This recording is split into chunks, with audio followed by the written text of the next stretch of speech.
Salve, meus amigos e amigas do programa Fala Capoeira. Hoje nós estaremos recebendo o professor, doutor, pesquisador, fotógrafo Marcos Sá nessa conversa sobre capoeira e religião. E nós estaremos fazendo um diálogo sadio a respeito de como trabalhar a questão da religiosidade, suas diferenças entre questão institucional e questão de fé, e a capoeira enquanto construção de identidade do nosso povo. Muito obrigado, professor. Gratidão pelo carinho, por nos receber em sua casa, em seu lar. E vamos para cima. É um prazer para mim estar aqui com vocês, partilhando um tema que é tão caro para mim, falar sobre capoeira e falar sobre religião. Eu me interesso por religião desde que eu comecei a fotografar, porque um dos temas do meu trabalho é a religiosidade popular, manifestada tanto no artesanato quanto nas festas populares religiosas. Então, isso me levou, inclusive, a construir um projeto que me permitiu entrar no mestrado em Ciências da Religião e depois no doutorado em Ciências da Religião na PUC de São Paulo, todos os dois projetos baseados em trabalho que eu já tinha feito no campo há mais de 30 anos. Então, é muito bom estar aqui com vocês para a gente conversar sobre esse tema. Falando um pouco sobre essa situação, para a gente poder dialogar sobre a capoeira e sobre essa questão da fé, você acha que a gente deveria falar um pouco sobre a questão de como aconteceu a construção da capoeira, o seu processo de identidade, o sincretismo e, dentro disso, o desenvolvimento dela nos campos próprios do terreiro? O que você acha disso? Sim, eu acho muito bom, mas antes de começar especificamente no tema da capoeira, eu queria falar sobre a questão da definição que a gente faz de religião. Nós todos temos intuitivamente um conhecimento sobre o que é religião, mas a própria palavra religião, ela está atrelada a um conceito etnocêntrico e um conceito eurocêntrico que teve sempre como referência o cristianismo católico como parâmetro para se definir o que eram as outras religiões. Veja só, o ser humano, de uma maneira geral, só começa a se preocupar com a religião do outro quando ele encontra o outro. Até, vamos dizer assim, até meados da Idade Média, até boa parte da Idade Média, a religião católica era a religião predominante em toda a Europa, que era o único mundo que existia para os europeus que nos colonizaram. Então, esse é um conceito que parte... A própria definição da palavra religião, uma das possíveis explicações para o que significa a palavra religião, foi dada por Santo Agostinho, que é um pensador da Igreja Católica do século IV. Santo Agostinho era africano, pouca gente sabe disso, mas ele nasceu na Argélia, então ele está ali do lado do Marrocos, ele era africano, mas foi um dos grandes pensadores cujos dois grandes trabalhos dele, Confissões e Cidade de Deus, servem como referência para a teologia católica cristã até hoje, né? Então, esse santo, esse pensador, ele divulgou uma ideia de que religião é uma palavra que possivelmente se originaria de religare, que significa religar. Por que religar? Porque ele entendia que lá na história, no princípio lá do Gênesis, quando Adão e Eva romperam com Deus, eles se desligaram de Deus, então a religião fazia essa religação entre Deus e o homem. Esse conceito é muito bonito e muito adequado para as religiões abraâmicas, quer dizer, o islamismo, depois o cristianismo e depois o judaísmo, cristianismo e islamismo, na ordem, né, que eles surgiram. Porque são todas religiões que têm como um dos mitos fundadores a história de Adão e Eva. Mas se a gente pensar o budismo, por exemplo, no budismo nunca houve esse desligamento, até porque o budismo nem tem Deus, né? Também no hinduísmo nunca houve esse desligamento. Então, o conceito da palavra religar não é adequado para esse sistema de crenças. Eles não estão religando nada, não estão ligando nada de novo a algo que se desligou. Então, nesse sentido, a palavra é inadequada. Mas, como eu disse no início, nós temos uma intuição, um conceito intuitivo que nos faz chamar os sistemas de crenças que a gente conhece de religião. A grande questão é que tentar definir religião ainda assim é uma parada que fica ou uma caixa muito grande ou uma caixa muito pequena. Uma caixa muito grande, onde você coloca um monte de coisas, ou uma caixa muito pequena, onde você deixa um monte de fora. Mas para essa nossa conversa, nós vamos partir do princípio que nós temos esse conceito intuitivo do que é religião, independente da palavra ser adequada ou não. Eu só queria esclarecer isso porque é um conhecimento a mais, né?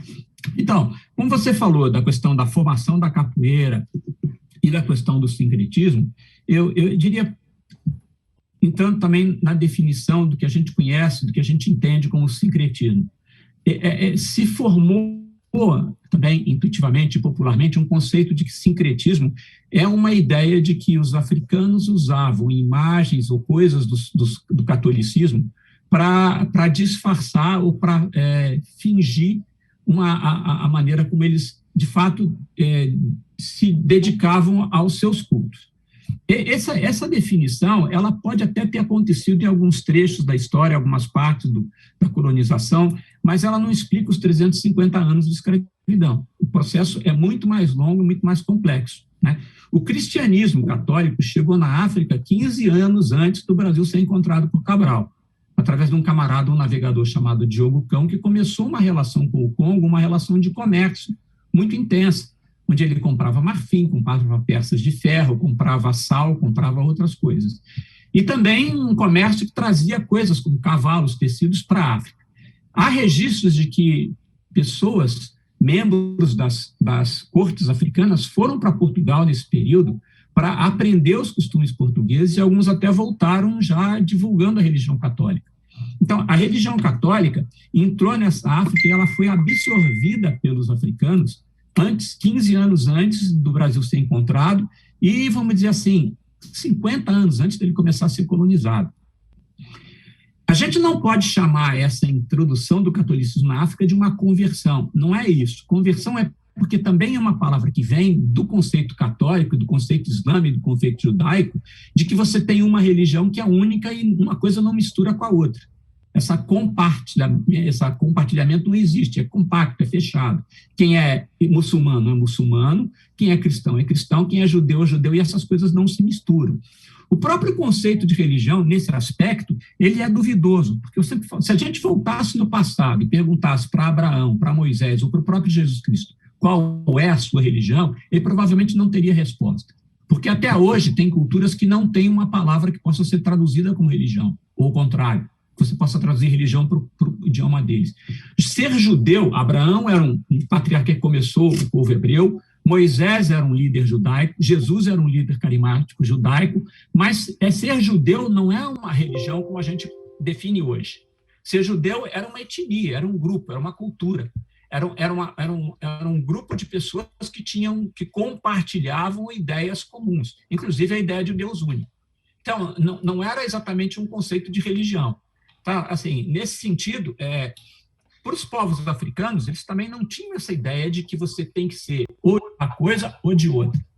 Os povos banto, que foram esses que tiveram o primeiro contato com o catolicismo no Congo, eles migraram de uma região que é hoje a fronteira da Nigéria com o Camarões, eles migraram dessa região 3.500 anos antes de Cristo. E na medida que eles foram migrando para onde eles estão hoje, o Congo, Angola, eles foram absorvendo a cultura desses povos todos. Pigmeus, enfim, outras tribos que andavam. Isso fez deles poder ter a capacidade de mexer, trabalhar com o ferro e, consequentemente, a partir do ferro, ser agricultores. E tudo isso vai formar uma cultura que, de fato, é uma união de várias outras que eles foram absorvendo. O fato, aqui, abrindo um parênteses, o fato deles serem agricultores vai gerar, entre outras coisas, os vissungos, que são cantos de trabalhos que eles usavam para marcar o ritmo do trabalho na terra. E esses cantos agradeciam pela colheita, pediam a chuva para poder haver um plantio interessante, enfim, todas essas coisas que vão ser a base dos pontos da capoeira, do jongo e das congadas. Isso vai ser trazido para cá junto, quando eles vêm trabalhar. Então, o conceito, então, de religião, ou seja, quando esses povos encontraram os portugueses trouxeram o catolicismo em função de alguns elementos comuns que o catolicismo tinha com a cultura desses povos banto. Por exemplo, a cruz já era um símbolo conhecido dos povos banto, com outro significado, mas já era conhecido. A existência de sacerdotes, nas duas coisas, de pessoas que intermediavam a relação entre o natural e o sobrenatural de uma forma muito parecida, usando objetos, como o padre católico fazia, e principalmente a semelhança do papel que os ancestrais dos povos banto tinham com os santos católicos. Na prática, teórico, assim, os santos católicos são ancestrais de um de um catolicismo anterior. Pessoas que viraram referências e que faziam uma intermediação também entre o mundo natural e o sobrenatural. De maneira que aqui na colonização, muitas congregações utilizaram de santos negros, como Santa Efigênia, São Benedito, né, para fazer uma intermediação e apresentar esses santos como ancestrais desses povos africanos. Tanto que Santa Efigênia, por exemplo, foi uma princesa núbia. Né? Segundo a história dela, ela foi convertida ao catolicismo pelo próprio evangelista Mateus, que foi para a África e a converteu, e ela era uma princesa núbia. Então, os missionários que vieram, as ordens missionárias que vieram para colonizar aqui, usaram com muita frequência esses santos, Santo Eslebão também, como santos negros e como ancestrais, para difundir melhor o cristianismo. Ou seja, essa absorção do catolicismo pelos povos africanos, Congo, Angola e depois, a gente não pode dizer que foi uma conversão, eles não se converteram, eles pegaram o que tinha de bom e usaram. Isso aqui é bom para mim, eu uso isso, são o que a gente chama de hoje apropriações culturais, mas eles fizeram isso com muita eficácia, porque isso permitiu a eles um diálogo com os portugueses que de algum momento, e de algumas formas, em alguns instantes, foi muito benéfico para eles, em sentido de comércio, de trazer coisas para eles, né? E de, inclusive, permitir que certos reis ganhassem um status maior por conta de tudo isso. Então, quando isso vem para o Brasil, com os escravizados, eles já vêm, boa parte deles, conhecendo esse cristianismo.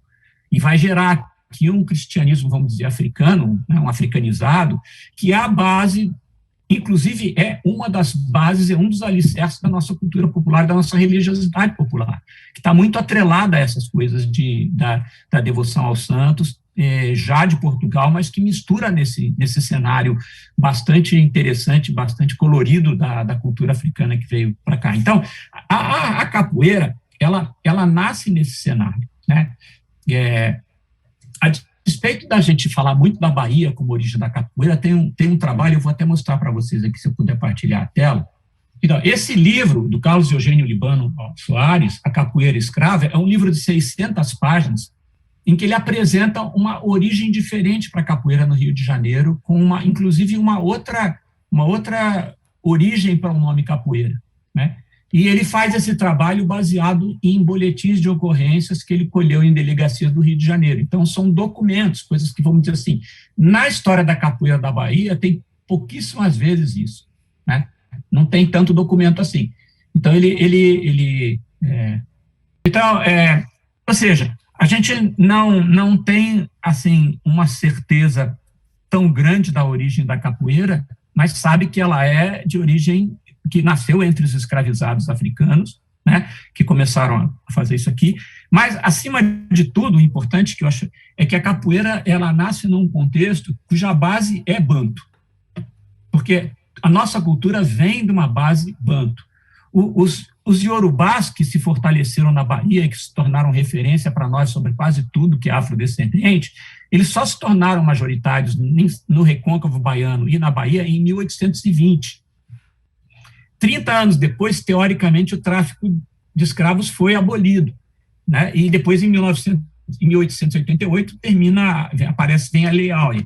Então, agora, a explicação para por que a cultura iorubá se tornou proeminente, se tornou, vamos dizer assim, a mais conhecida, é um tema, talvez, para uma outra conversa, ou que a gente pode, talvez, abordar no final dessa questão. Eu acho que essa visualização da Bahia tem a ver com o primeiro estudo que foi feito sobre a cultura africana, foi feito por um camarada chamado Nina Rodrigues, que era um médico, mas que ele inclusive por outros estudiosos, entendido como um pouco preconceituoso, no sentido de que ele era apaixonado pela cultura iorubá, e ele já classificava a cultura banto como uma cultura fraca, uma cultura que tinha desaparecido, que não conseguiu resistir à invasão, à questão do colonizador.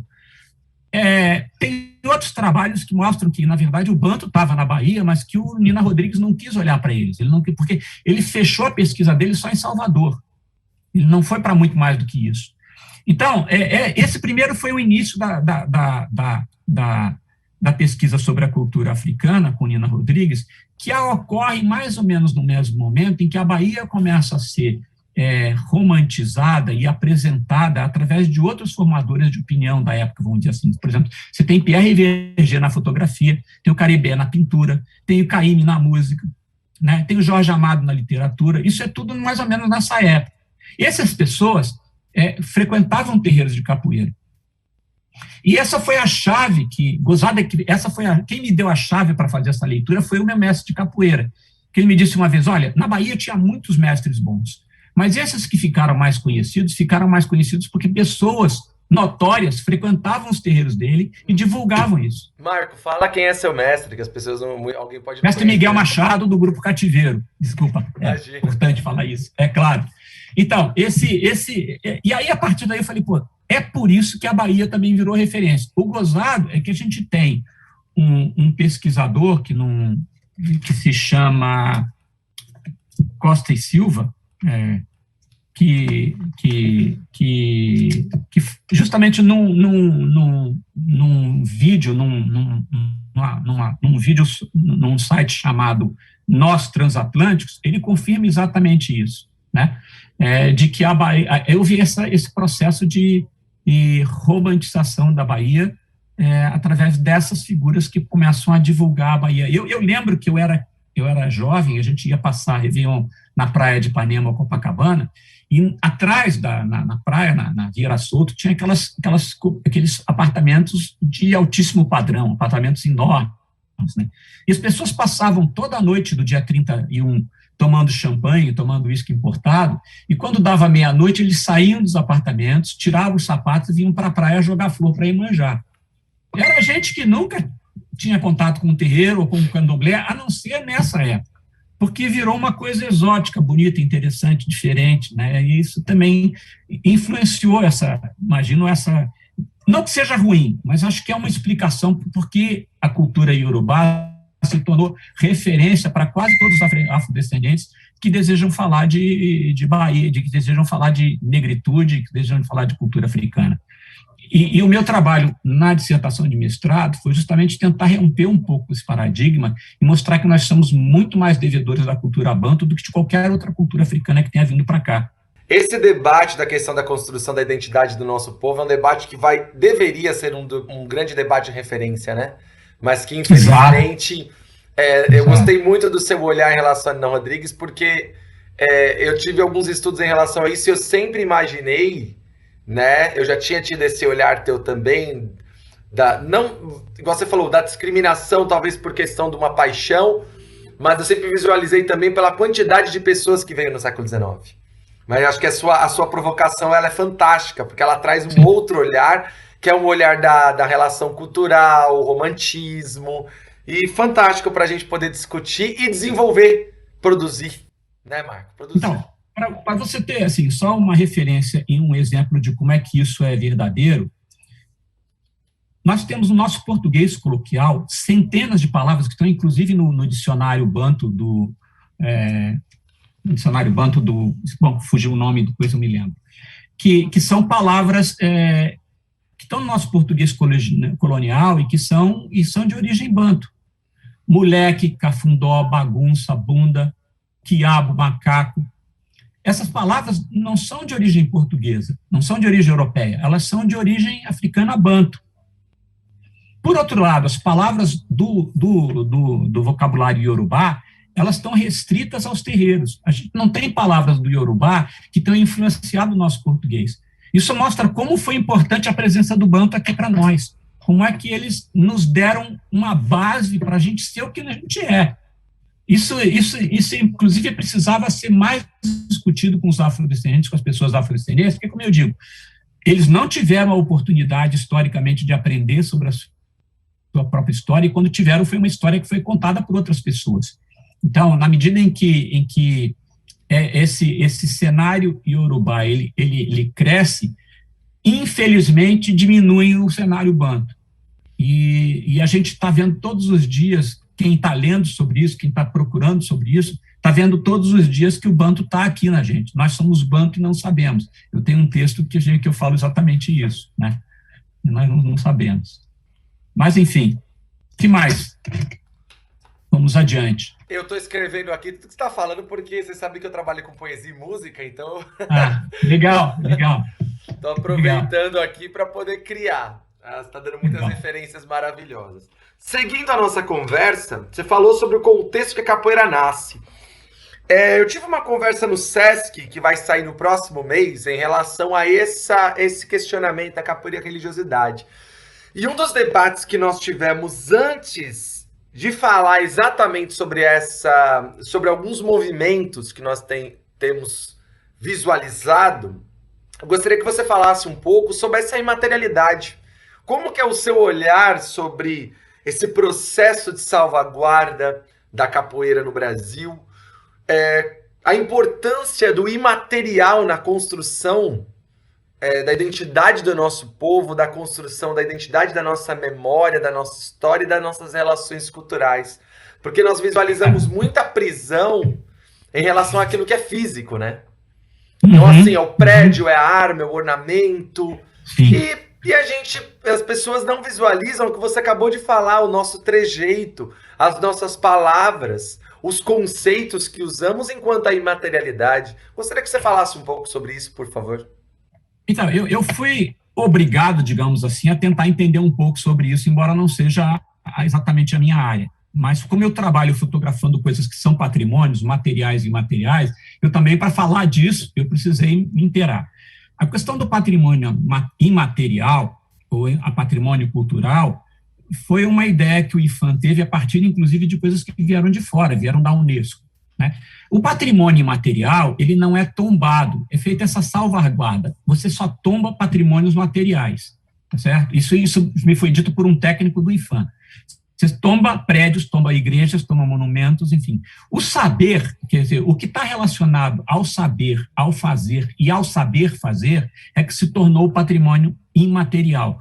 Por quê? Porque as pessoas, o IPHAN, usando como referência a Unesco, também entendeu que isso faz parte da identidade cultural do povo, o saber fazer. Para você ter a ideia, o tocador de sino de São João del Rei, Minas, Ouro Preto, enfim, essas cidades, foi considerado um patrimônio imaterial pelo IPHAN, porque está relacionado com a identidade do povo. O povo dessas cidades marca seus horários a partir do toque dos sinos, porque tem gente contratada pelas ordens terceiras para tocar o sino. Ele é pago para ir de tantas horas tocar o sino. Isso criou uma cultura na cidade que ele foi reconhecida como, essa profissão foi reconhecida como patrimônio imaterial. Então, o saber e o fazer são patrimônios materiais. Agora, a grande questão sobre o patrimônio material, também dito por um técnico do IPHAN, é que, como é um saber e um fazer, vamos dizer, o queijo de cerro é considerado patrimônio imaterial pelo saber de fazer. Se todos os fabricantes de queijo de cerro resolvessem fazer assim, olha, vamos fazer queijo colorido, vamos botar corante para fazer queijo azul, amarelo, verde, etc. Se todos resolvessem fazer isso, o queijo continuaria sendo um patrimônio imaterial, porque também faz parte do saber e de uma evolução desse saber, talvez em função de várias coisas que foram precisas. Então, o patrimônio imaterial, não é que ele não pode ser mexido, ele pode ser mexido desde que quem mexa tenha autoridade para fazer isso. Eu tive até uma provocação, né, dentro do que você está falando em relação ao queijo. Quando eu estava cursando patrimônio, um dos meus professores comentou que quando o queijo foi tornado patrimônio imaterial, no ato de saber... Eu lembro de um colega, Marco, que ele falou, mas como é possível? Eu estou comendo queijo, o queijo tá ali... Aí eu lembro do professor falar... o professor falou, não, mas não, a gente não está falando do queijo, do produto, mas sim do ato de fazer. E muitos tiveram dificuldades de entender essa imaterialidade, porque até nossa construção de mundo não é feita dessa forma, da explicação do material, por mais que os atos sejam. E aí ele cita que para ser tornado patrimônio, teve que mudar, inclusive, a forma de produção dele. Eu não sei se você já ouviu falar disso, por conta da questão do processo de higiene, a forma da mesa. A mesa era feita de madeira, a mesa tem que ser feita de aquele aço, né? Ou seja, a própria forma de torná-lo um patrimônio envolve uma modificação. Mas nós entendemos, até por conta de um processo de saúde, né? Sim. de outras coisas que na época talvez nem tivessem, né? Mas então, esse aqui é o processo. Desculpe atrapalhar a sua fala. Não, sem dúvida, ajuda muito essas complementações, essa intervenção. Mas o que eu quero dizer assim, nesse aspecto, a capoeira também é passível de sofrer mudanças, desde que todos os capoeiristas entrem num consenso de que aquela mudança é necessária para, inclusive, preservar o uso da capoeira. Por exemplo, vamos dizer assim, se você insistisse que a capoeira, que os tambores e os pandeiros da capoeira tivessem que ser feitos com couro de animais, você poderia hoje começar a ter problemas por conta dessa questão da mortandade de animais. Vai matar o bicho para fazer tambor, vai matar gato, vai matar... Enfim, né, eu lembro que no Rio... Um debate ambiental. Né? Exatamente. Na minha época de criança no Rio, as pessoas falavam que os pandeiros eram feitos com couro de gato. E a gente ficava escandalizado, coitado do gatinho, mas era assim que se fazia, né? Então,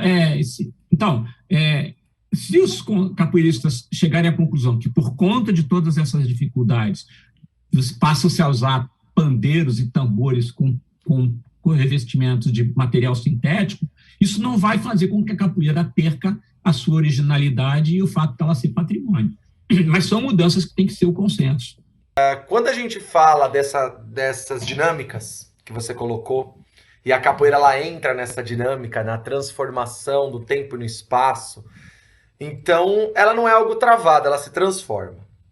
Dentro desse processo, nos últimos anos, existe um movimento que eu vou usar o nome, mas eu não gosto de usar o nome, tá? Que é o movimento da chamada capoeira gospel. Como que a gente discute isso? Eu li com muito carinho, o seu texto está sendo uma das bases de um trabalho, de um livro e de outros debates em relação a isso. Como que a gente pode dizer que esse movimento, você considera ele uma vertente da capoeira?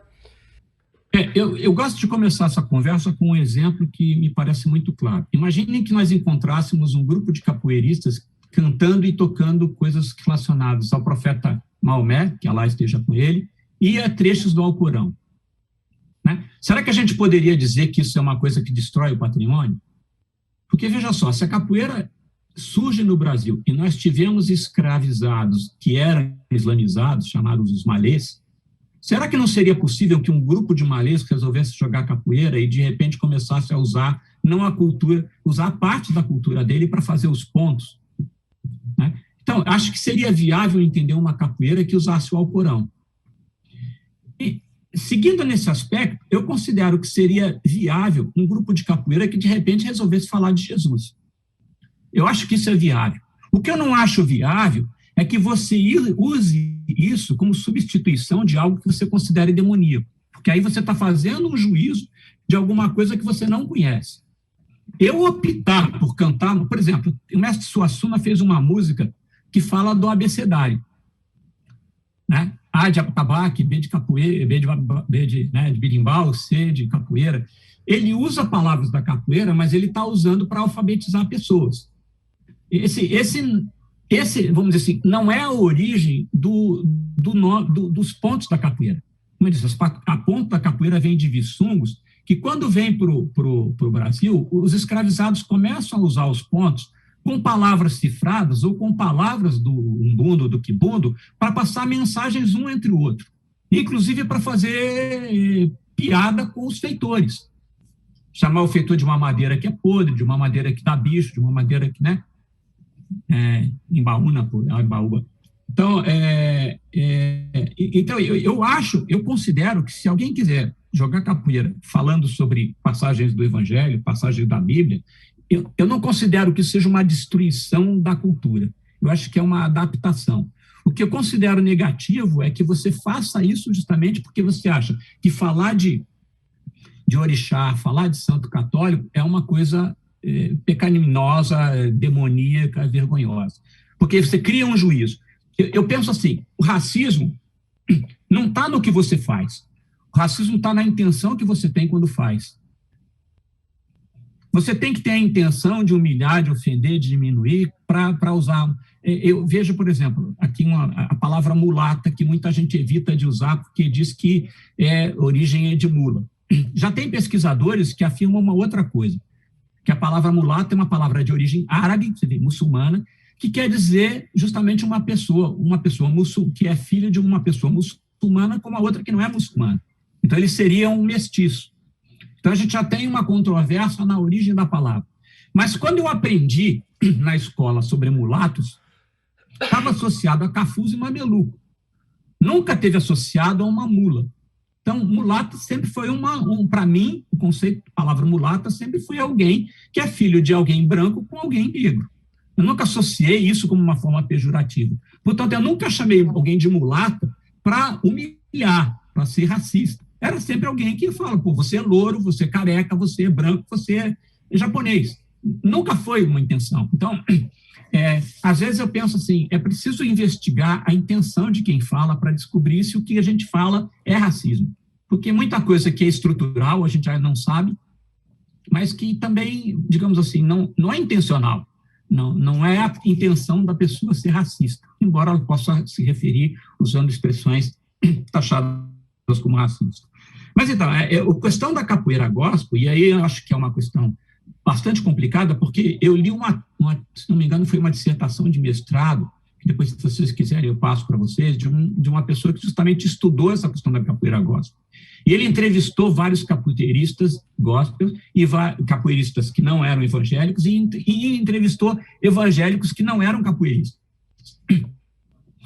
E ele descobriu que não há um consenso nem entre esses evangélicos. Ou seja, tem evangélicos que acham que mesmo a capoeira gospel é uma coisa que deve ser evitada. As pessoas não devem se misturar com isso, porque continua sendo uma coisa diabólica, apesar de não estar falando de orixá, porque tem outros elementos. Então, não há consenso nem entre eles. O que eu acho é que a capoeira seduz. E seduz alguém que, de repente, se vier amarrado a uma proibição da qual ele quer se livrar. Não, então, como é que eu me livro dessa proibição? Eu crio uma capoeira que eu possa praticar. Eu elimino aquilo que me proíbe, né? E é como você tomar cerveja sem álcool. Eu gosto de tomar cerveja, mas eu vou dirigir. Então, eu vou tomar uma cerveja sem álcool, porque eu tomo a cerveja e não fico bêbado. Uma analogia meio grosseira, mas é mais ou menos isso. Ou seja, eu me aproveito daquilo que eu quero e descarto aquilo que não me interessa. Esse descartar o que não me interessa é que é o grande problema da questão. Porque, como eu falei, eu, quando era pequeno, acho que todos nós, quando cantava, eu atirei o pau no gato, mas o gato não morreu. Eu nunca tirei pau em gato nenhum, eu nunca maltratei o gato dessa maneira, mas a canção estava lá. Isso não quer dizer que eu tenha necessariamente que cantar uma verdade da minha vida. A origem, tem muita coisa de verdadeira na origem dos pontos, tem as coisas verdadeiras na vida dessas pessoas que criaram esses cantos. E continuam tendo mensagens que são verdadeiras, que acontecem, que são narrativas de histórias que aconteceram com capoeiristas, ou que aconteceram com personagens da história, personagens negros da história, mas isso não quer necessariamente dizer que eu estou... Então, se eu cantar o nome de um orixá, não quer dizer que eu seja do candomblé. Assim como se eu cantar o nome de um santo católico, não quer dizer que eu seja católico. Isso são partes da cultura que a gente faz e canta. Não me transforma por causa disso. O mestre Kaká, eu fiz uma entrevista com ele sobre a temática capoeira pelo mundo. Não sei se você conhece o mestre Cagado Zungu, né? De nome. E nós fizemos esse trabalho lá no Sesc, num projeto Capoeira Conforme a Razão, e nessa conversa, nesse diálogo, ele cita uma situação muito interessante, que é ele lecionando para islâmico. E aí, dentro que ele está lecionando, o pessoal fala, mas eu tenho que cantar, ele cita exemplos, Santa Maria, Mãe de Deus. Aí o pessoal fala, não, você não precisa cantar. Mas ele falou, não, mas eu vou cantar, o islâmico falando, eu vou cantar, o muçulmano ele comentando dessa forma, porque isso vai mover energia. E a energia da roda é algo importante para a capoeira e tudo mais.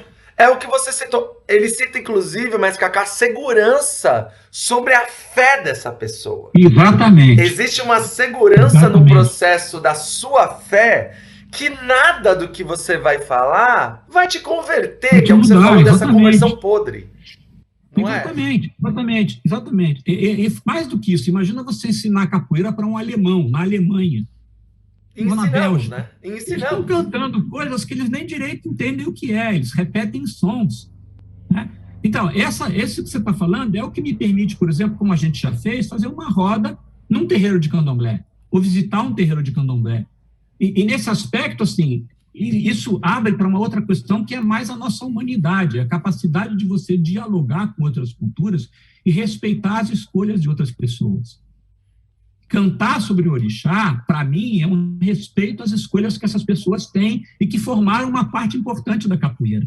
Ele não me torna um adepto do candomblé, mas também me ensina a entender esse processo. E quando eu entendo e conheço, eu passo a respeitar, porque o preconceito é uma palavra que vem desse conceito pré-formado, pré-conceito, onde eu não conheço, mas eu já estou julgando que aquilo é errado.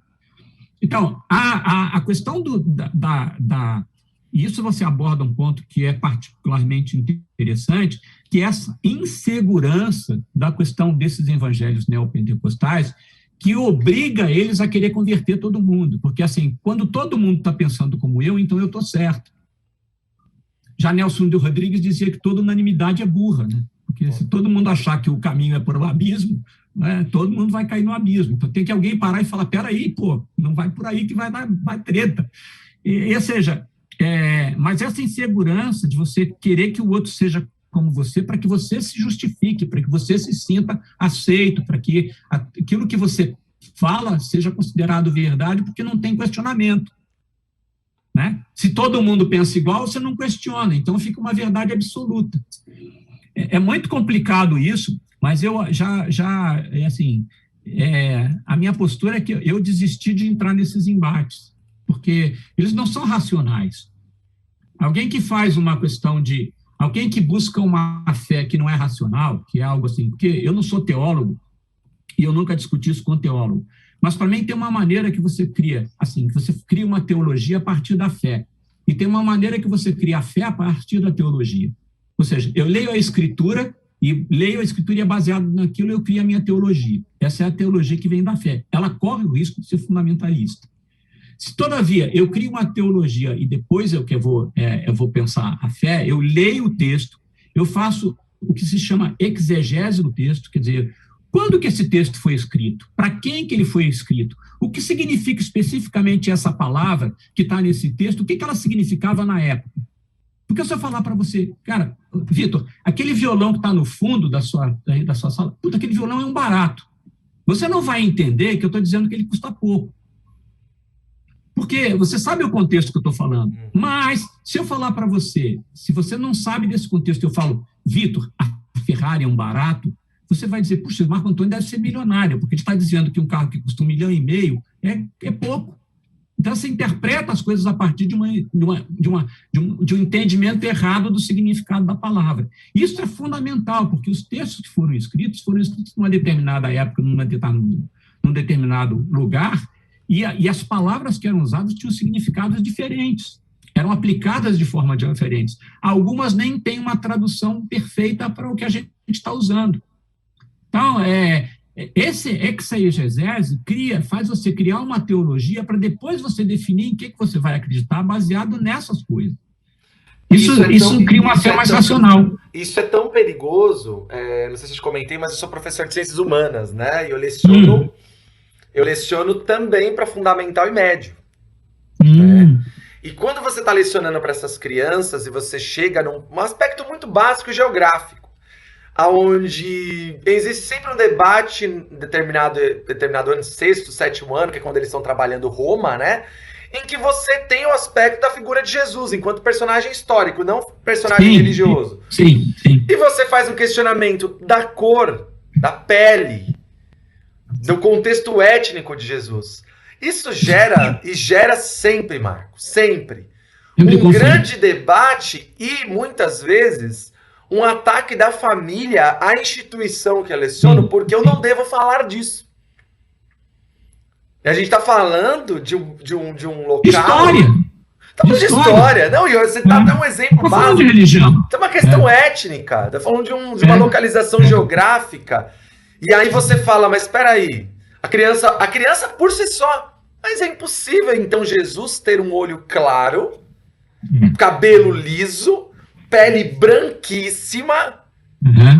Não, a gente está falando de um deserto, a gente está falando da divisa do Oriente Médio com a África. A gente está falando, a gente não está falando nem da Europa, da Euroásia, está falando da Ásia, do Oriente Médio. Está falando de faixa de Gaza. né? E assim, isso traz um debate muito interessante de processo, onde a criança começa Mas espera aí, então aquela novela Emissora, determinada emissora, ela... os egípcios não eram brancos? Não. Egito está na África, né? Então você tem todo um debate interessantíssimo de construção dessas personalidades. Então, o que você falou, que é o fundamentalismo religioso e a cegueira histórica. E uma coisa curiosa é que, sem perceber, esses evangélicos mais radicais, eles estão bebendo uma fonte eminentemente católica. Perfeito. Eminentemente católico. Todo esse pensamento foi gerado pelo catolicismo da Idade Média, porque você começa a ter representações bíblicas, e até, vamos dizer assim, ainda que tenha passado pelo processo de idolatria, essas coisas, papas e os próprios reformistas consideravam que a imagem, como uma forma didática, para quem não sabe ler, era uma coisa importante. Então, evidentemente que um cara no século XIII, no século XIV, quando vai fazer, e quando começa o Renascimento, todas essas pinturas, não vai pintar um Jesus negro, porque ele está falando, ele está passando uma mensagem para pares deles. Ele está falando para europeus. Então, ele quer que os europeus entendam. Então, ele vai usar uma representação que os europeus leiam e consigam ler. É como você tentar escrever para um americano em japonês. Se ele não sabe japonês, ele não vai ler aquilo. Então, você usa uma representação que você conhece. Você assistiu uma série, tem uma série muito boa na Amazon Prime chamada Deuses Americanos. Não sei se você chegou a ver. Eu ouvi falar, mas eu não vi. Tem uma parte da série que eles mostram centenas de Jesus. E eles dizem, porque na série, o Deus ou a figura santificada, né, a figura divina, ela tem poder com base na crença que as pessoas dão para ela. Então, ela existe com base na crença. Então, se tem muitas pessoas, esse Deus ele é mais poderoso. E eles mostram a quantidade, Marco, de Jesus. Eles falam Jesus negro, Jesus branco, Jesus do Oriente Médio. Ele fala por quê? Por conta dessas representações que você cita. Cada Jesus tem seu local. Sim, isso é muito interessante, porque justamente nesse período que começa a criar essa iconografia de Jesus, a Europa não tinha ainda saído para o resto do mundo. Quando a Europa sai para o resto do mundo, você vai encontrar em Goa, na Índia, imagens de Nossa Senhora em cima de uma flor de lótus. Isso está em coleções de museus. Vai encontrar figuras do menino Jesus na posição do Buda. Sentado na posição do Buda. Então, por quê? Porque você começa a absorver as culturas e a usar elementos das duas. Essa é uma ideia interessante para falar de sincretismo, para definir sincretismo. Como é que as culturas vão se misturando para trazer uma representação nova. Mas isso vai acontecer de uma maneira, assim, geral, acontecer isso no mundo todo, né, de figuras. E até aqui no Brasil, quando a colonização começa, essa é uma coisa que está na minha tese, quando a escultura de imagens de santos sai do controle das ordens e passa para os artesãos leigos, começam a aparecer as imagens com fisionomias indígenas, começam a aparecer santos com caju desenhado na roupa, com elementos da cultura que o camarada tinha. Então, é muito interessante essa discussão, e é longa, e como eu disse, conversa para outro papo nessa área de sociologia e de coisa. Mas a gente não aguenta, né? A gente não aguenta. É muita coisa. Começa a puxar uma linha, vai para outro caminho. Marco, quando você fala dessa questão dessa capoeira dita fanática, né? A gente está falando de um processo histórico e que você considera, como você visualiza esse campo ideológico dessa capoeira? E você acredita que é uma guerra por poder, esse processo? Acho que seja uma guerra. Quer dizer, você pode transformar uma guerra se você se sente ofendido pelo que o cara te diz. Se eu estiver andando na rua e um sujeito me chamar... Você vê coisa curiosa, né? Um exemplo.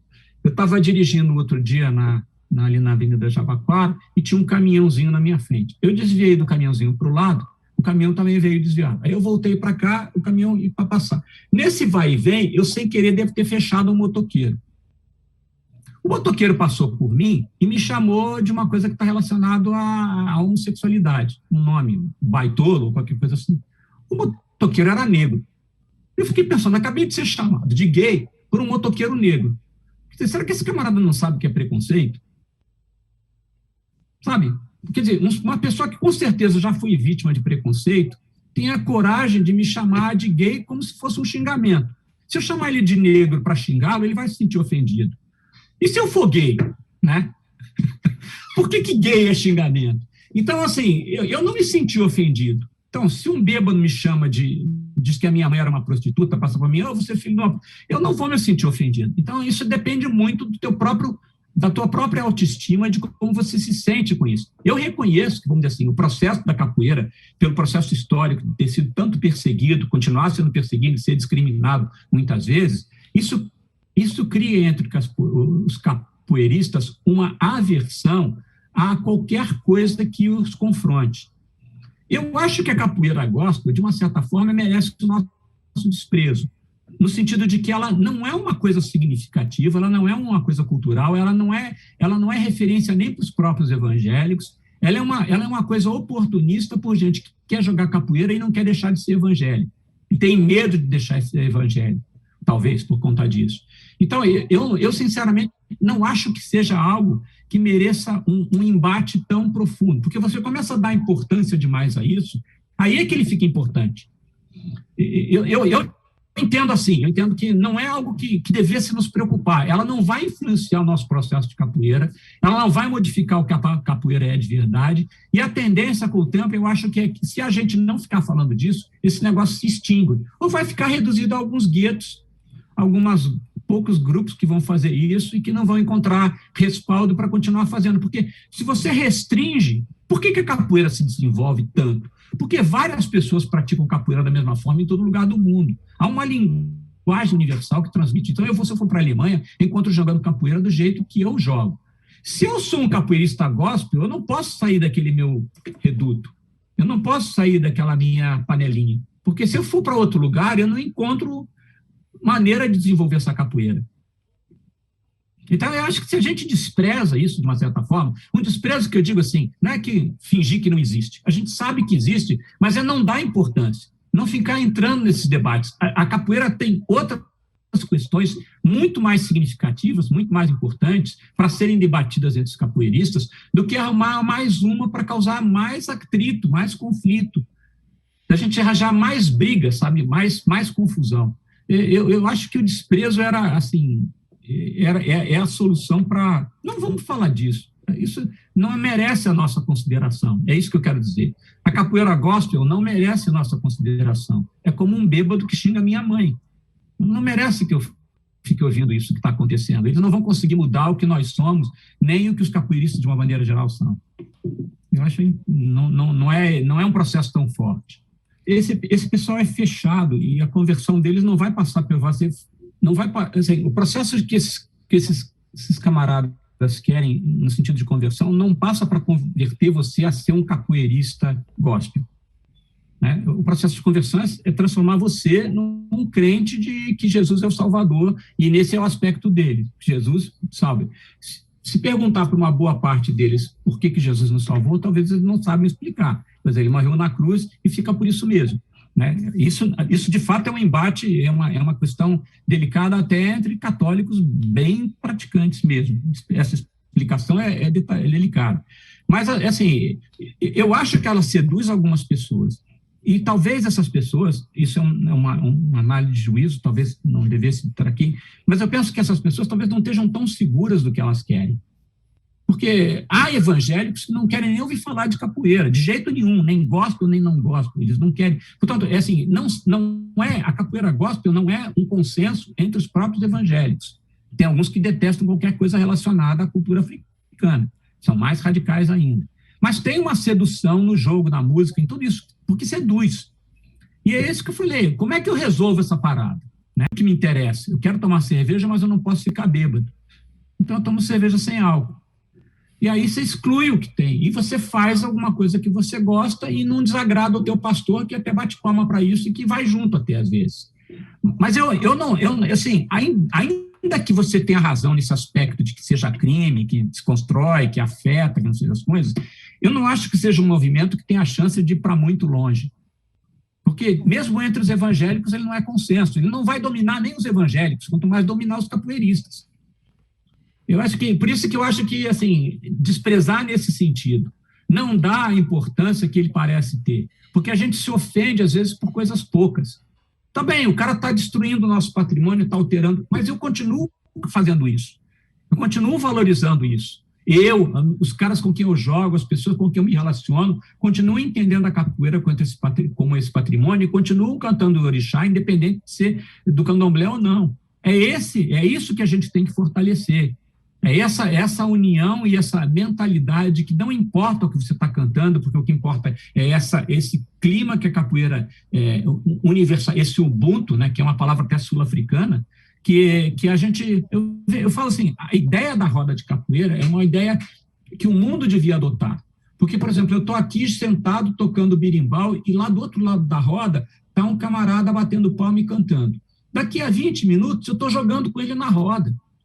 Então, assim, todo mundo na roda de capoeira, exerce todas as funções.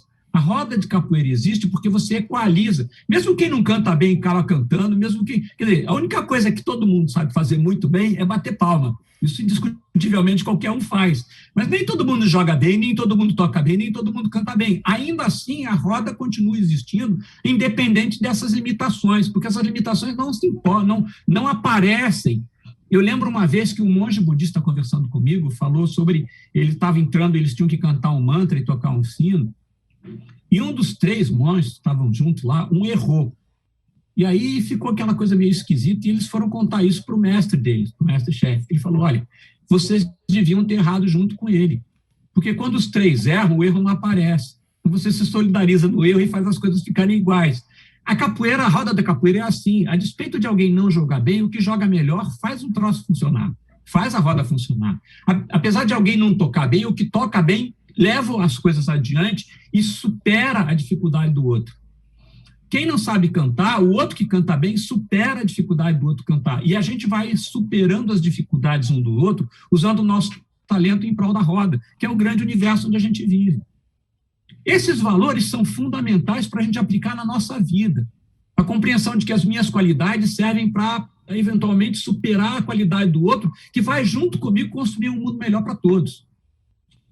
Esses valores são fundamentais, são humanos. E eles não podem se perder por causa de um camarada que diz eu não quero falar de orixá. Isso não vai adiante. Ele perdeu esse sentido. E aí, nesse sentido, você não consegue mais manter uma capoeira na sua essência, porque ela não tem mais essa possibilidade de você ser um com o outro.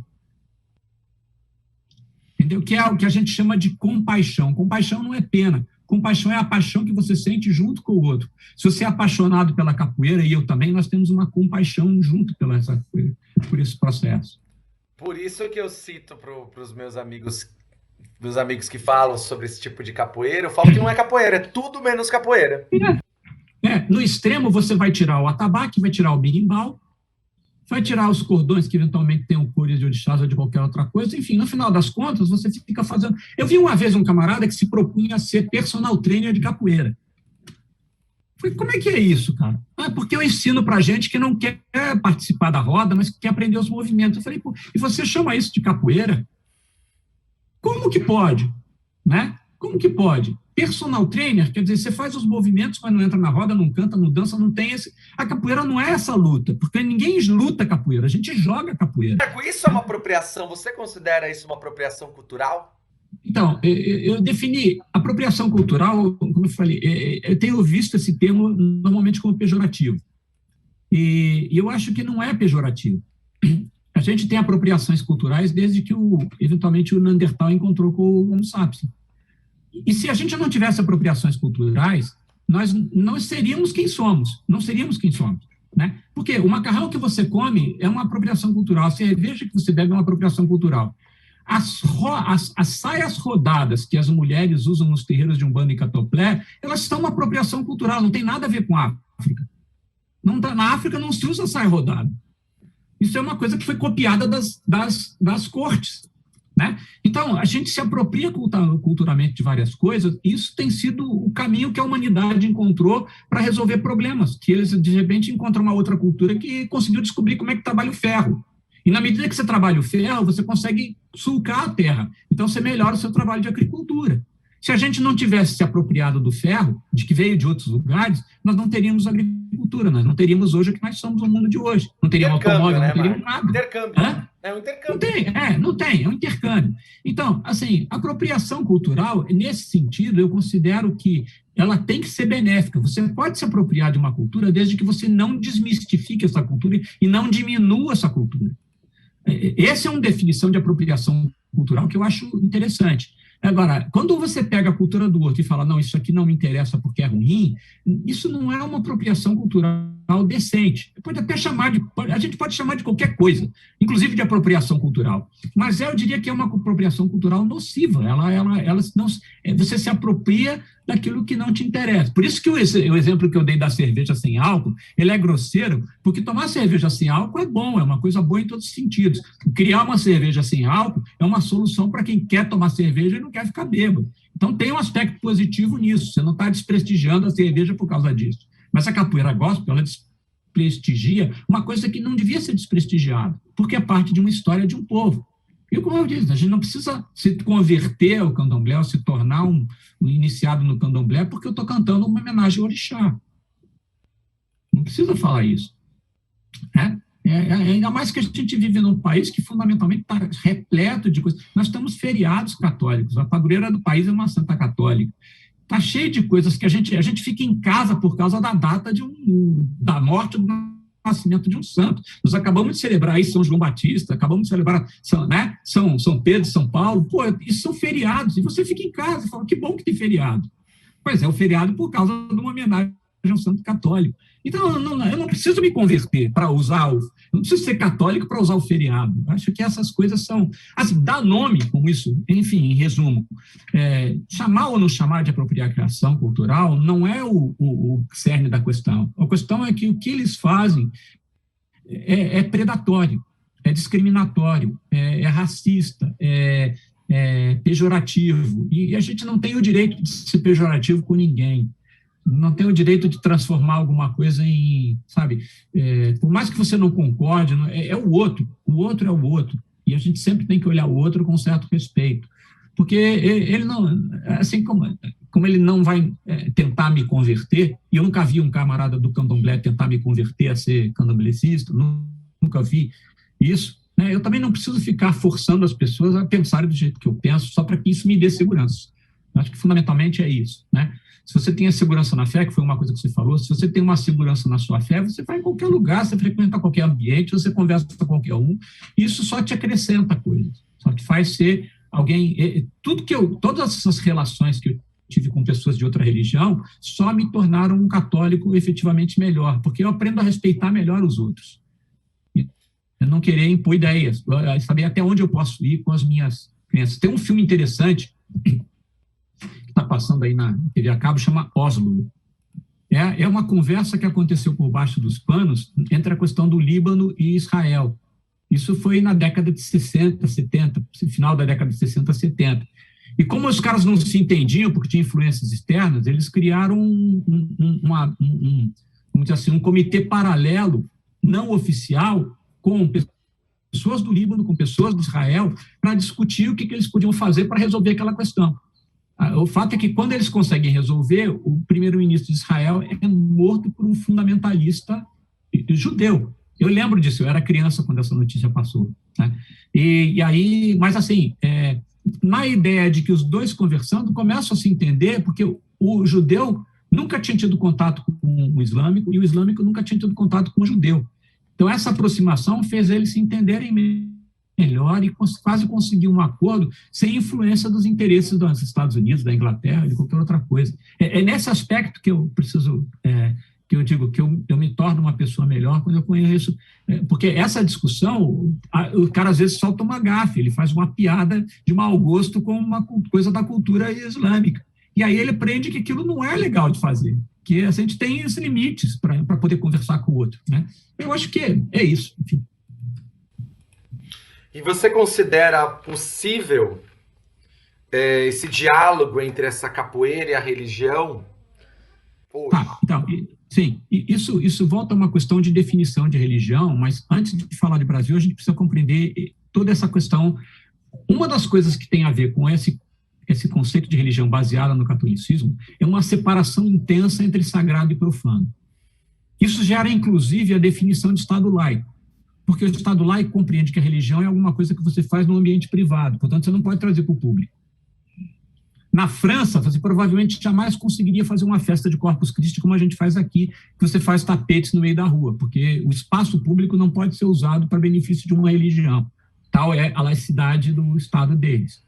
Mas essa separação, para os povos africanos, ela não existia, porque não existe esse conceito de religião. Então, como eu digo, quando um africano lá da Costa da Mina, do Yorubá, vai pegar água no rio, ele está indo falar com Oxum. Quando é alguém do Congo, ele está indo falar com Dandalunda, que é o inquice da água doce corrente.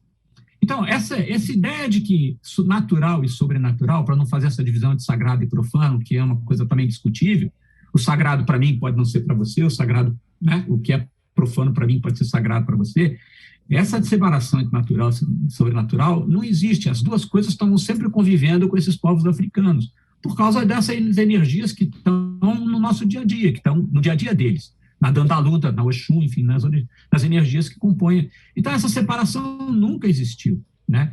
Então,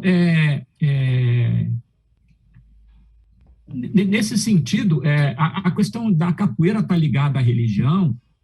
Se tudo que os povos africanos faziam estava relacionado com o sobrenatural, é natural que, quando eles começam a fazer a capoeira, também tivesse relacionado a algo sobrenatural. Houvesse ali o sobrenatural participando. Eu conheci uma mestra de uma guarda de Moçambique, em Oliveira, Minas Gerais, que eu fui fotografar a guarda enquanto eles estavam manifestando, e ela me falou, você não pode entrar, você pode circular à vontade, você só não pode entrar naquele retângulozinho ali, porque ali os ancestrais estão dançando junto com a gente. Entendeu? Então, assim, os caras estão ali. A gente, no catolicismo, a gente fala assim, eu creio na comunhão dos santos. A comunhão dos santos é isso. É essa participação na nossa vida, que está na ideia de que os santos e nós temos uma linguagem comum, um âmbito, uma ideia comum, um anseio comum, né? E um desejo comum de que esse mundo se realize na fraternidade, enfim. Então, se não tem essa separação, é evidente que a capoeira está relacionada de um jeito ou de outro, pelo menos na origem, com esse aspecto sobrenatural também. O que eu acho, de novo, voltando à questão, é a gente afirmar que, ou restringir essa participação à questão dos orixás, porque isso é que eu vejo muito, por conta dessa baianização de toda a nossa cultura afrodescendente. Se me permitem o nome, ficou meio suave, meio esquisito, mas, né, esse conceito de Yorubá. Tem gente do candomblé Angola que define essa questão, eles criaram uma palavra chamada nagocracia, não sei se você já ouviu falar. Quer dizer, é um excesso de presença nagô, quando, na verdade, não é o nagô que está ali, é banto. Né? Então, como a África, você vê o seguinte, a Etiópia, desde os primeiros séculos da nossa história, é um país cristão, não era católico, mas era cristão. A Santa Efigênia era de lá, foi convertida, né, ao cristianismo.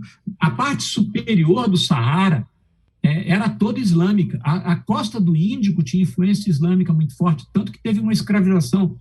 Tem um livro chamado O Genocídio Ocultado, que fala que a escravidão dos povos africanos pelos povos islâmicos começou no século VIII e foi até final do século XX, início do século XX. Ele foi muito maior e muito mais cruel que a escravidão atlântica. Então, a costa índica tem muita influência dos muçulmanos. A parte superior, por conta dos povos que atravessaram o Mediterrâneo e chegaram na África, também tem uma forte influência islâmica, Marrocos, né, aqueles países da beira do Mediterrâneo, na costa da África, até o início do Saara. Tinha povos de Yorubás que eram os malês, que eram povos islamizados. Então, a África é uma conjunção de, vamos dizer assim, de cosmovisões, que várias delas vieram para cá, quer dizer, majoritariamente viu o pessoal da Costa da Mina, Costa do Marfim, e depois Congo e Angola, mas essas coisas se misturaram aqui. E como a gente tem, vamos dizer assim, uma base banto, esse povo banto foi recebendo outras influências, isso foi condensando naquilo que nós somos.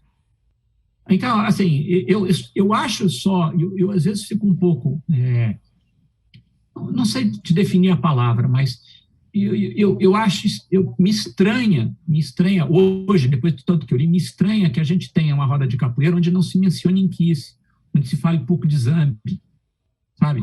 Onde não se compreenda que tudo aquilo que a gente está fazendo ali tem uma origem que não é iorubá, isso é uma apropriação cultural. Os iorubás se apropriaram também da cultura africana na Banto e foram modificando e foram transformando isso no que nós somos hoje. Eu lembro que um tata me contou uma história de que a mãe menininha uma vez teve um problema, porque o terreiro dela era iorubá e ela resolveu aceitar pessoas do Nagô, do Congo-Angola. Esse pessoal começou a tentar fazer oferenda para os pretos velhos, para os ancestrais. E aí teve um problema lá dentro. Porque, recentemente, eu fiquei sabendo que existe entre os iorubás um culto aos egunguns, que são cultos mortos. Mas é pouco que acontece aqui no Brasil, e eu gostaria depois até procurar saber mais sobre isso. Porque vamos dizer assim, parece uma dissidência da cultura iorubá que, na verdade, sempre afastou os eguns, né? Você sempre afasta os eguns do caminho para não ter problema com aqueles espíritos na hora que você vai fazer o terreiro. Isso é o entendimento que eu tenho, dito, inclusive, por pessoas do iorubá. Então, isso foi uma tese, uma dissertação de mestrado de um rapaz que fala sobre um terreiro onde o culto de egunguns é muito forte. Mas eu às vezes, me sinto assim... Eu sinto que há uma falha nesse processo de construção de identidade africana, quando você associa tudo que está relacionado, inclusive a capoeira, à cultura iorubá, e só exclusivamente à cultura iorubá, sem sequer mencionar essas coisas do zambi, né? E eu vi 2 vezes, eu vou te mostrar aqui uma coisa, isso aqui, ó. Agora isso aqui então, isso aqui foi o samba enredo da União da Ilha em 2017.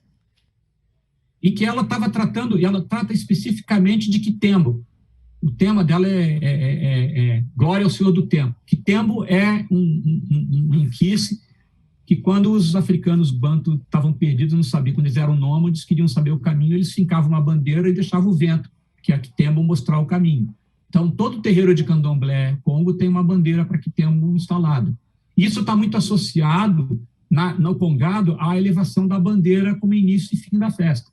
Falo disso na minha dissertação. Essas palavras que estão em vermelho são todos nomes de inquices. E eu nunca vi isso ser mencionado em lugar nenhum. Quer dizer, poucas pessoas do candomblé ou da capoeira falam desses nomes, né? Matamba, Kiuá, Catendê, enfim, Dandalunda, aqui aparece Dandalunda, me banhar, né? Da água doce. Então, eu sinto falta disso. Porque, de uma certa forma, depois que eu comecei a estudar essa questão da Congada, eu me encantei com a cultura banto, a ponto de querer cada vez saber mais sobre o que eles são e como é que eles influenciaram. Então, assim, me emociona falar que moleque, bagunça, cafundó, quiabo, são palavras que são de africano e que a gente fala todo dia. Isso, assim, me dá uma certa alegria de perceber isso. E as pessoas não estão ligadas nesse processo. E eu acho que a compreensão desse universo africano e da religiosidade na capoeira passa por um conhecimento maior e por uma admissão que nós nem sempre fomos iorubás. Nem sempre nós fomos iorubás. Nós, por muito tempo, nós fomos banto. E continuamos sendo banto, ainda que a gente não saiba disso. E compreender, né, Marco, que quando você cita e faz essa provocação e essa contribuição, você não está desmerecendo a cultura iorubá. Não, você está trazendo que existe valor. E isso tem uma outra valorização. Onde que ela se estruturou? Exato. Como é que ela conseguiu suportar as augúrias da escravidão, já usando a experiência daqueles que chegaram primeiro, que se agilizaram, né, formando as irmandades. Eu gosto, assim, aqui no Centro Cultural tem uma casinha, na frente da casinha tem um jacarandá, e atrás da casinha tem um bambuzal. Eu uso isso como uma comparação, porque passa vento, passa tempestade, o jacarandá está lá firme, né? Mas ele tem uma forma de resistência que ele ficou às raízes e ele peita aquele vento e ele segura. Só que já teve árvore dele que quebrou, por causa não aguentou o vento. O bambu, ele faz uma resistência diferente. O vento vem, ele se deita. Parece que ele sumiu, mas quando a opressão termina, ele levanta e volta a ser o bambu. A resistência a banto, para mim, é a resistência do bambu. Ela parece que sumiu, mas ela está aí. Quando não tem a opressão, a gente vê. A gente vê na congada, a gente vê no jongo, a gente vê na roda de capoeira, se você estudou banto, para ver o que tem de banto na capoeira. Sabe? A gente vê no samba de roda, a gente vê até no tambor de crioula, que tem uma relação com o candomblé jeje, mas que usa os mesmos tambores que a congada de Minas Novas usa. O mesmo tipo de tambor escavado no tronco. Não é um atabaque, é um tronco, você pega um tronco, faz ele ficar um cano, bota um couro em cima e toca aquilo ali. Aqueles tambores não são atabaques. E lá no Maranhão, no tambor de Minas, eles usam esse mesmo tambor que a congada de Minas Novas usa quando sai para festejar Nossa Senhora do Rosário. Isso está aí, está presente. Então, eu vejo essa questão banto, porque eu me interessei por ela e me apaixonei por ela. E aí é que está o barato. Eu continuo sendo católico, continuo sendo um fervoroso católico, né? Já fui catequista, conheço um pouco de Bíblia, estudo, leio, mas sou apaixonado por essa cultura. E ela me ensinou um monte de coisas sobre como ser um católico melhor também. Então, eu acho que é preciso ressaltar isso. Toda vez que eu falo sobre cultura africana, eu faço questão de ressaltar essa nossa dívida banto, sabe? Quanto que a gente deve a esses povos do Congo e Angola, e quanto que eles são importantes para nós. Marco, é emocionante ouvir você falar, essa sua, como você diz, é paixão, né? Obrigado. Nos inspira, pelo menos me inspira demais. Eu espero que os nossos ouvintes, as pessoas que nos acompanham, porque eu acho que é muito diferente o acompanhamento de um trabalho quando ele é voltado para a questão da arte marcial, da musicalidade, é uma coisa. Quando a gente entra na ciência pura, nos questionamentos críticos de construção, elaboração e difusão de conhecimento, a gente tem um outro público. Então, é um outro paradigma. É um outro paradigma. E eu como se diz no ambiente acadêmico, é uma outra epistemologia. Exatamente. E eu acho que é importante que essa ciência ela não fique presa dentro da academia, né? Que ela ultrapasse. Isso aqui é mais legal, Exatamente. É isso que conta disso que eu devo muito agradecer a você por essa oportunidade de a gente estar discutindo, porque a gente sai do ambiente acadêmico e vai para outros lugares onde essa questão precisa ser realmente discutida, né? E entendida. Exatamente. E eu agradeço demais a você, o carinho, tá? Gostaria de ter alguma palavra de finalizando só dessa nossa conversa, que isso ainda vai se ampliar. Sim, espero que haja outras, sempre que você quiser, que achar que eu sou competente para isso, a gente está às ordens. O que eu tenho a dizer é justamente agradecer essa oportunidade, essa honra de você me colocar nesse espaço para falar de um tema pelo qual eu sou tão apaixonado, temas pelos quais eu sou tão apaixonado, e esperar ter contribuído de alguma forma, ainda que as pessoas não concordem com tudo que eu digo, é possível, né, mas que isso possa gerar discussões amistosas sobre para a gente retomar esse diálogo com outras questões que com certeza vão também me fazer aprender mais. Muito obrigado e espero que a gente possa se ver mais vezes por aí. Isso aí. Um grande abraço para todos. Muito obrigado, professor, doutor Marco Sá. Ele vai deixar as referências do que ele comentou, né? Sim. Marco? As referências das obras, ele vai me passar, eu coloco na descrição do link do vídeo aqui.